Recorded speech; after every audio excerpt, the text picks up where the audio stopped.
Sveiki, mīļie skatītāji! Cik no jums ir nospieduši modinātāja atlikšanas pogu vienu reizi par daudz, un tad attapušies skrienot ārā pa durvīm ar bulciņu vienā rokā un datoru otrā? Jā, mēs visi tur esam bijuši.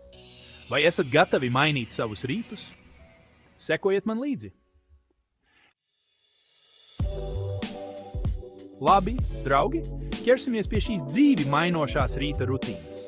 Pirmkārt un galvenokārt – hidratācija. Jūs tikko pavadījāt pēdējās 6 līdz 8 stundas guļot, kas nozīmē 6 līdz 8 stundas bez ūdens dzeršanas. Jūsu ķermenis dabiski ir nedaudz dehidratēts, un tas var likt jums justies miegainam un apdullinātam. Tāpēc, pirms jūs pat domājat par telefona paņemšanu vai modinātāja atlikšanas pogas nospiešanu, paņemiet lielu glāzi ūdens. Ticiet man, tas ir kā milzīga attiestatīšanas poga jūsu ķermenim un prātam. Šī viena vienkāršā darbība palīdzēs izvadīt toksīnus, uzsākt vielmaiņu un sniegs jums tik ļoti nepieciešamo enerģijas lādiņu, lai iekarotu dienu. Un ja jums šķiet, ka ūdens ir pārāk vienkāršs, pievienojiet tam garšu. Svaiga citrona sula ne tikai piešķir garšas buķeti, bet arī sniedz jums nelielu C vitamīna devu. Turklāt citronūdens ir pazīstams ar savu spēju veicināt gremošanu, kas ir īpaši noderīgi no rīta. Atcerieties, mēs tiecamies uz vienkāršām, bet efektīvām pārmaiņām. Tikai labs, vecs H2O var būt ar nelielu citrusu garšu, lai sāktu dienu pareizi. Tā vai esat gatavi mainīt savus rītus un iekarot dienu? Viss sākas ar glāzi ūdens. Uz jūsu veselību, laimi un hidratāciju. Labi, esam padzirdījuši ķermeni. Tagad pievērsīsimies prātam. Ūdens ir tikai pirmais solis pozitīva dienas noskaņojuma radīšanai. Tagad koncentrēsimies uz prāta nomierināšanu. Un labākais, jums nav nepieciešams nekāds īpašs aprīkojums vai jogas paklājiņš. To var darīt jebkur un jebkad, vai esat mājās, darbā vai ceļā. Viss, kas jums ir nepieciešams, ir jūsu elpa. Tas ir rīks, kas vienmēr ir pieejams, un tas ir neticami spēcīgs. Tieši tā, mēs runājam par apzinātas elpošanas spēku. Šī vienkāršā praksa var mainīt jūsu dienu un kopējo garīgo stāvokli. Es zinu, ko jūs iespējams domājat – elpošana. Vai tas nav pārāk vienkārši? Uzticieties man šajā jautājumā. Dažreiz visvienkāršākie risinājumi ir visefektīvākie.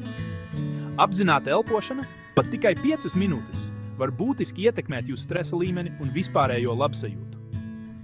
Tas ir neliels ieguldījums laikā ar lielu atdevi. Lūk, kāpēc tas darbojas. Kad mēs esam pakļauti stresam, mūsu ķermenis nonāk cīņas vai bēgšanas režīmā, atbrīvojot kortizola stresa hormonu uzplūdu. Tas var likt mums justies nemierīgiem un nomāktiem. Apzināta elpošana palīdz novērst šo stresa reakciju, aktivizējot parasimpātisko nervu sistēmu, kas ir atbildīga par mūsu ķermeņa dabisko relaksācijas reakciju. Tas ir kā pārslēgt slēdzi no stresa uz mieru. Tas ir kā nospiest pauzes pogu stresam un dot prātam un ķermenim tik ļoti nepieciešamo atpūtu. Šī vienkāršā darbība var palīdzēt attiestatīties un sākt dienu ar skaidrāku prātu. Tātad kā to īsti izdarīt? Tas ir vieglāk nekā jūs domājat. Atrodiet ērtu sēdus pozīciju, aizveriet acis, ja jūtaties komfortabli, un dziļi ieelpojiet caur degunu, piepildot vēderu ar gaisu. Sajūtiet, kā gaisa ieplūst, paplašinot vēderu. Uz brīdi aizturiet elpu, un pēc tam lēnām izelpojiet caur muti. Tas arī viss, vienkārši vai ne? Šis process palīdz palēnāt sirdsdarbības ātrumu un nomierināt nervu sistēmu. Atkārtojiet šo dziļo, apzināto elpošanu 5 minūtes, koncentrējoties uz sajūtu, kā jūsu elpa ieplūst un iziet no ķermeņa. Ļaujiet katrai ielpai jūs dziļāk iegremdēt relaksācijā. Neuztraucieties, ja jūsu prāts klejo, tas ir pilnīgi normāli. Tā ir procesa sastāvdaļa. Vienkārši maigi pievērsiet uzmanību atpakaļ savai elpai, jūs to esat pelnījuši.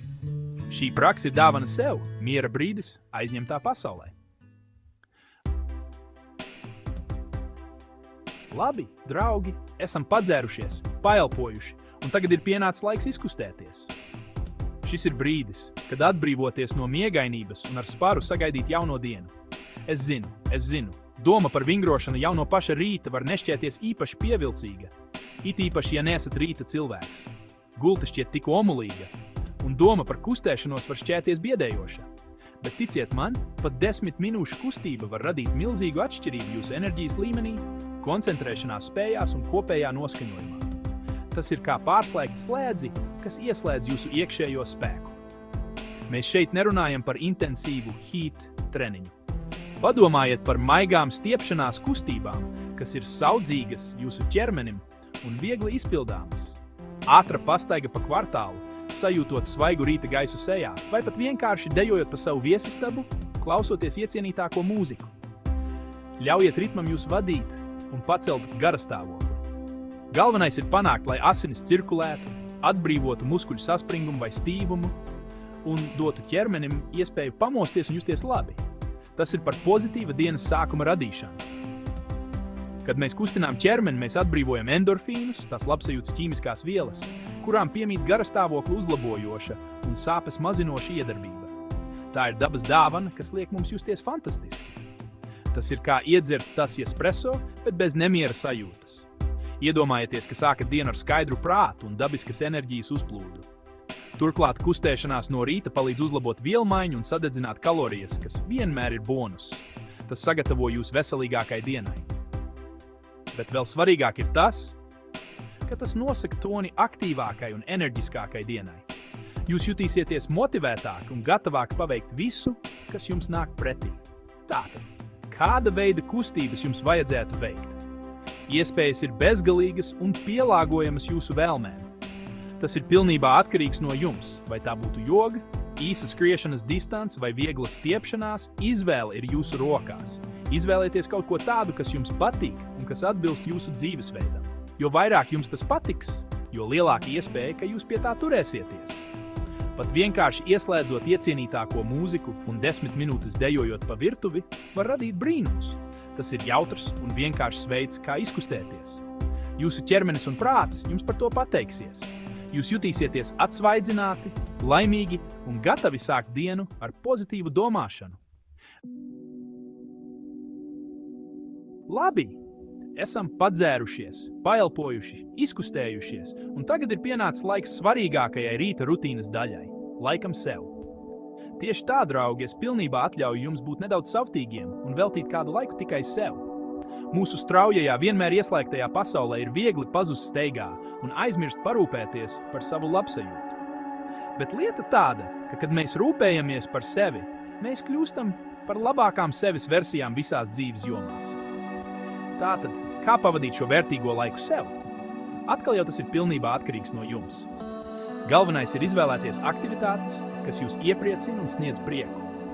Varbūt jums patīk iekārtoties omulīgā vietā ar labu grāmatu un tas ir tējs. Vai varbūt jūs dodat priekšroku meditācijai, rakstīšanai dienas grāmatā vai iedvesmojošu podcastu klausīšanai. Varbūt tā ir ilga, relaksējoša vanna vai vienkārši daži klusuma brīži pirms dienas sākuma. Svarīgākais ir uz brīdi atslēgties no ārpasaules un atkal savienoties ar sevi. Šis ir jūsu laiks, lai noteiktu dienas nodomus, pārdomātu savus mērķus vai vienkārši ļautu sev vienkārši būt. Atcerieties, ka rūpes par sevi nav savtīgums. Jūs to esat pelnījuši. Labi, draugi, turpinām iesākt to. Esam padzērušies, paelpojuši, izkustējušies, pabarojuši dvēseli, un tagad ir pienācis laiks uzpildīt mūsu lieliskos ķermeņus ar gardām un barojošām brokastīm. Es zinu, jūs to esat dzirdējuši miljoniem reižu. Brokastis ir dienas svarīgākā maltīte. Bet lieta tāda, ka tā ir taisnība. Iedomājieties brokastis kā degvielu, kas dod jums enerģiju visai dienai. Tāpat kā automašīna nevar braukt ar tukšu bāku, arī jūs to nevarat. Kad mēs izlaižam brokastis, mūsu cukura līmenis asinīs strauji pazīstas, liekot mums justies miegainiem, īgniem un nespējīgiem koncentrēties. Un būsim godīgi, neviens nepieņem labus lēmumus, kad ir izsalcis. Bet sabalansēts brokastis no otras puses var radīt brīnums jūsu enerģijas līmenim, koncentrēšanās spējām un kopējam noskaņojumam. Tās palīdz stabilizēt cukura līmeni asinīs, nodrošinot jūsu ķermenim un smadzenēm vienmērīgu enerģijas plūsmu, kas nepieciešama, lai tie darbotos vislabākajā veidā. Tātad, kā izskatās sabalansētas brokastis? Padomājiet par pilngraudu produktiem, liesu olbaltumvielu avotu, piemēram, olām vai jogurtu, veselīgiem taukiem un augļiem vai dārziņiem. Izvairieties no saldajām pārslām un smalkmaizīšu izstrādājumiem, kas vēlāk izraisīs tikai cukura līmeņa kritumu.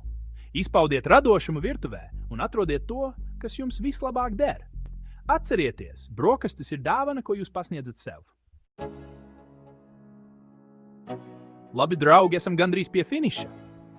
Esam padzērušies, paelpojuši, izkustējušies, pabarojuši dvēseli, uzpildījuši ķermeni, un tagad ir pienācis laiks pēdējam solim mūsu transformējošajā rīta rutīnā – plānošanai. Es zinu, plānošana var nešķist pati aizraujošākā rīta daļa, bet ticiet man, tā maina visu.